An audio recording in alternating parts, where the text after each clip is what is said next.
Assalamualaikum warahmatullahi wabarakatuh. Jumpa lagi di pembelajaran online matematika kelas 9. Nah, pada pertemuan kali ini kita akan belajar mengenai materi kesebangunan. Nah, materi kesebangunan bisa kamu lihat yaitu pada halaman 228. Jadi materinya nanti ada di halaman 228 ini ya. Jadi tentang kesebangunan bangun datar. Jadi sebelum melanjutkan materi, silahkan kamu siapkan dulu buku siswanya sehingga bisa kamu lebih mengerti dari penjelasan pembelajaran online ini.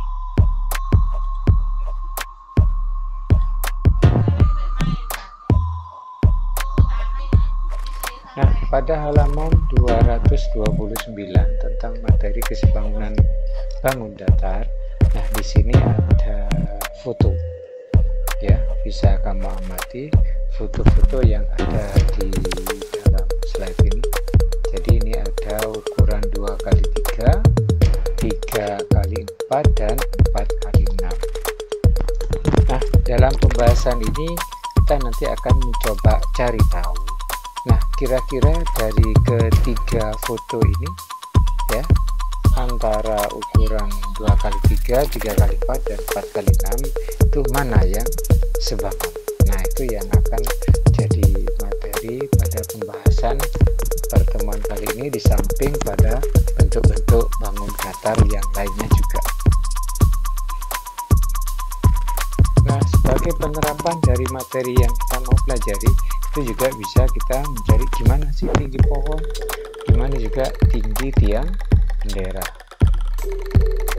Nah, itu sedikit gambaran materi yang mau kita pelajari, yaitu yang berhubungan dengan kesebangunan. Oke. Nah, sekarang kamu coba amati teori yang ada dalam buku siswa, yaitu halaman 232. Di situ dijelaskan bahwa dua bangun dikatakan sebangun jika memenuhi syarat, yaitu nah ini ya, sisi yang bersesuaian itu senilai, artinya nilai perbandingannya sama. Jadi sisi AB yang ini itu nilainya nanti sama dengan perbandingannya BC terhadap FG. Ya, AB terhadap EF yaitu sama dengan BC terhadap FG, CD, GH, dan AD banding EH. Demikian juga sudut yang bersesuaian itu besarnya sama. Nah, ini silakan kamu pelajari lagi di buku siswa yang sudah kamu pegang di halaman 232. Nah, ini beberapa persyaratan sehingga dua bangun itu dikatakan sebangun jika sisi bersesuaian sama atau senilai dan sudut bersesuaian besarnya sama. Dari teori yang sekilas tadi sudah saya sampaikan, maksudnya itu begini ya. Kita kembali lagi ke urusan foto di sini. Nah, di foto yang paling kecil ini ukurannya adalah 2. Biasanya ini adalah 2 cm. Kemudian yang ini adalah 3. Kemudian yang ini adalah 3, yang ini 4 ya. Kemudian yang terakhir ini adalah ukurannya 4, yang ini 6. Nah, sekarang kita coba perhatikan foto 1 dengan foto 2 ya. Jadi kalau sisi yang ini kita buat perbandingan ya, ini 2:3. Apakah sama dengan perbandingan sisi yang lainnya, yaitu 3:4. Nah, kira-kira jawabannya ini nilainya sama apa tidak? Ya, 2/3 dengan 3/4. Nah, jawabannya adalah tidak sama. Nah, ini untuk yang ukuran 2x3 dengan 3x4. Nah, sekarang coba kita perhatikan foto yang ukuran 2x3 atau foto 1 dibandingkan dengan foto 3. Ya. Foto 1 dengan foto 3. Kita lihat angkanya. di sini bilangannya adalah 2 ya, kita 2. Kemudian kita bandingkan sisi yang bersesuaian ya. Berarti yang di atas atau posisi lebarnya. Nah, bersesuaian dengan 4. Kita nanti cek apakah sama dengan ini. Ini adalah 3, kemudian ini adalah 6. 3 banding 6. Nah, pertanyaannya apakah ini ya senilai apa tidak? 2/4 kalau kita sederhanakan nilainya adalah setengah ya. Kalau ini kita sederhanakan juga nilainya adalah setengah. Nah ya, dari penjelasan ini kita sudah punya gambaran bahwa tadi ada penjelasan bahwa sisi yang bersesuaian itu senilai, itu maksudnya seperti ini. Jadi foto 1 dengan foto 2 itu adalah tidak sebangun karena tidak senilai. Sementara foto 1 dengan foto 3 karena dia mempunyai perbandingan yang senilai seperti ini, maka dapat disimpulkan bahwa foto 1 dan foto 3 itu adalah sebangun. Terus pertanyaannya sekarang, bagaimana antara foto 2 dengan foto yang ketiga? Apakah sebangun? Nah, kita lihat ya, angka 3 ini posisinya bersesuaian dengan yang 4. Jadi kita buat perbandingan 3 banding 4. Apakah sama dengan yang ini? 4 dengan 6. Ya, 3, 4 ya. Kalau 4/6 itu disesuaikan bisa jadi 2/3. Kalau kita sesuaikan jadi 2/3. Apakah sama? Jawabannya adalah tidak. Sehingga yang foto 2 dengan foto 3 itu dikatakan tidak sebangun. Oke, jadi kesimpulannya adalah yang sebangun itu hanya foto 1 dengan foto 3. Sebelum kita belajar lebih lanjut, nah sekarang kita coba memahami kata-kata bersesuaian. Ya, di situ ada kata-kata sisi-sisi yang bersesuaian. Nah, silakan kamu amati contoh ini. Nah, penjelasan ini. Ya, jadi bangun PQRSTU dengan EFGHIJ. Nah, sisi-sisi yang bersesuaian yang dimaksud dengan permasalahan di sini adalah berarti PQ ya bersesuaian dengan EJ, itu yang dimaksud. Nanti posisinya ini bisa diubah-ubah gitu ya. Kemudian PQ bersesuaian dengan EF. Ya, demikian seterusnya. Jadi di sini ada penjelasan sisi-sisi yang bersesuaian. Ini ada di buku siswa. QR dengan FQ. RS dengan GH, demikian seterusnya. Ya, STHC. Gambar ini jika posisi gambarnya sama. Nah, bagaimana kalau posisi gambarnya itu mengalami perubahan? Misalkan dibuat seperti ini. Ya, dibuat seperti ini.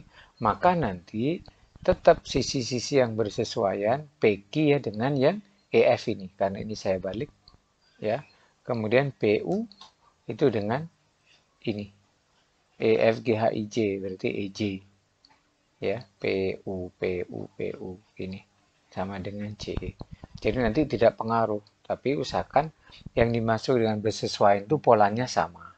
Berarti yang ST ini miring ini maka sama dengan yang HI ini. Nah, itu pengertian dari bersesuaian. Nah, jadi ini bentuknya masih searah, jadi mudah. Demikian juga dengan sudut bersesuaian. Itu polanya sama. Ya, sudut S bersesuaian dengan sudut H. Jadi walaupun nanti dibolak-balik seperti ini, berarti sudut S ini dengan H. Polanya sama. P dengan E. Ya, sehingga ini R dengan sudut G. Ya, R dengan sudut G. Sehingga tidak pengaruh walaupun dibolak-balik seperti ini. Ya, itu penjelasan tentang kata-kata bersesuaian. Oke. Nah, sekarang saya akan mencoba memberikan contoh yang kedua. Kalau tadi kita memahami makna bersesuaian, nah sekarang kita masuk ke contoh permasalahan seperti ini. Manakah pasangan persegi panjang yang jadi nanti tolong untuk bukti bahwa kamu sudah belajar, sudah kamu catat ya. Jadi penjelasannya kamu catat sehingga nanti kamu cari mana yang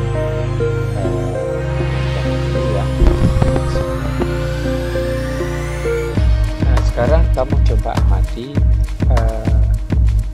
persegi panjang yang ABCD atau yang pertama dengan yang EFGH ya. Jadi untuk membuktikan ya persegi panjang yang satu ini dengan yang kedua sama seperti tadi teorinya ya. Jadi kamu lihat sisi yang bersesuaian ya. Maka kalau saya tanya sisi yang bersesuaian AB itu bersesuaian dengan apa? Kalau ini saya yakin kamu tahu bahwa AB itu akan bersesuaian dengan EF ya. AB EF terus lihat angka-angkanya AB itu 12 ya. EF itu 8. Nah ini silakan kamu sederhanakan ya, masing-masing bisa kamu bagi dengan 4 ya. Kalau dibagi 4 sini 3 nah sekarang kamu lihat ya pasangannya ya, saya ambil AD bisa BC bisa persegi panjang itu sama ya. Sehingga saya lihat di sini AD ini ya bersesuaiankah dengan EH. Kita lihat angka-angkanya AD itu 8 kemudian EH itu adalah sama dengan FG yaitu coba kita sederhanakan jadi dibagi 2. Kalau dibagi 2 8 itu adalah 4 yang ini dibagi 2 3. Wow, ini 3/2 ini 4/3. Berarti dapat disimpulkan bahwa antara yang kedua dan yang ketiga ini adalah tidak sebangun. Antara yang pertama antara yang pertama dengan yang kedua ini tidak sebangun. Nah simpulnya seperti ini sebangun, nah tidak sebangun itu ya. Jadi ini tidak sebangun. Terus kalau melihat angka-angkanya ini 12 ada 8 ada 3 kemudian ini ada 8 ada 6 ada 4 ya. Sekarang kita coba buat perakiraan atau penafsiran ya, sambil di sini nanti hati-hati ya. Nah dari 1 2 3 1 dan 2 sudah tidak ini tidak sebangun ya. Nah sekarang kita cek lagi antara 1 dan 3 tapi hati-hati. Nah di sini ada tipuan yang bersesuaian. Apakah AB bersesuaian dengan IJ? AB dengan IJ kira-kira polanya sama apa enggak? Ya, jawabannya tidak ya, karena ini posisinya adalah panjang, maka panjangnya itu yang ini. Ya. Sehingga penjelasan saya seperti ini. AB ya, AB itu bersesuaian dengan IJ. Salah.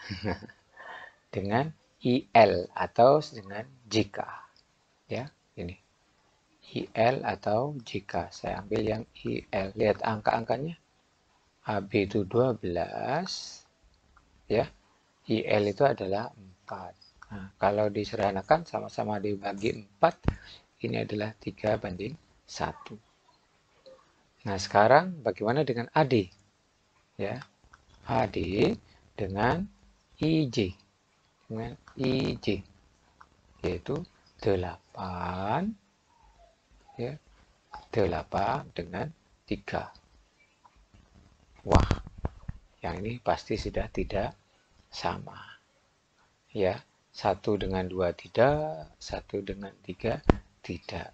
Nah, kira-kira ini tidak sebangun juga, tidak sebangun. Ya. Nah, yang terakhir yaitu 2 dengan 2 ini dengan 3. Nah, EF kita uji dengan bukan IC, hati-hati, yaitu dengan IL. Dengan IL itu yang bersesuaian, yaitu EF 8, kemudian IL 4, sehingga ini adalah sama-sama dibagi 2. Hai, sama-sama dibagi 4, ini 2/1. Terus bagaimana dengan yang EH? Ya, EH dengan IJ. Nah, EH dengan IJ. Kita lihat angka-angkanya. EH itu adalah 6, ya. IJ itu 3. Sama-sama dibagi 3. Ini 2/1. Wah, sama. Ya, ini sama angkanya. Sehingga dari sini kita dapat simpulkan bahwa yang sebangun itu adalah bangun 2 dan bangun 3. Ya, silakan. Saya yakin kamu sudah ngerti. Begitu cara untuk menguji apakah 2 bangun ini sebangun atau tidak. Jadi silakan yang bersesuaian. Tapi hati-hati, jangan salah. Ya, EF dengan IJ itu tidak bersesuaian. Tetapi EF itu bersesuaian dengan JK atau IL karena posisi gambarnya ini. Ya, kecuali posisi IL-nya ini diputar, ya. Jadi mengalami putaran seperti ini misalkan. Nah, berarti EF itu dengan JK. Ini kalau diputar posisinya sama. Ya. Oke, ini tidak diputar sehingga seperti ini posisinya. Baik, itu ya penjelasan saya tentang contoh 2, mengidentifikasi 2 bangun itu sebangun atau tidak. Jadi kamu nanti tinggal perbandingan sisinya itu sama atau tidak perbandingannya. Kalau sama, maka dikatakan bahwa bangun tersebut itu adalah sebangun. Nah, baik, ini sekilas video pembelajaran online yang perlu saya sampaikan, dan setelah ini nanti kamu juga tolong masuk di Google Form ya untuk mengerjakan beberapa latihan untuk pemahaman materi yang kita pelajari hari ini. Jadi kamu nanti masuk di alamat Google Form yang akan disertakan pada penjelasan materi pembelajaran di pertemuan keempat ini tentang kesebangunan. Jadi saya akan menggabungkan antara video pembelajaran ini dengan Google Form yang sudah kita pelajari. Itu dulu ya penjelasannya, nanti selebihnya kamu bisa perhatikan di materi-materi selanjutnya dalam pembelajaran online kali ini. Jaga kesehatan, pelajari terus, dan silakan beri masukan alternatif pembelajaran yang ingin kamu sampaikan jika mengalami kesulitan. Itu dulu, saya akhiri. Assalamualaikum warahmatullahi wabarakatuh.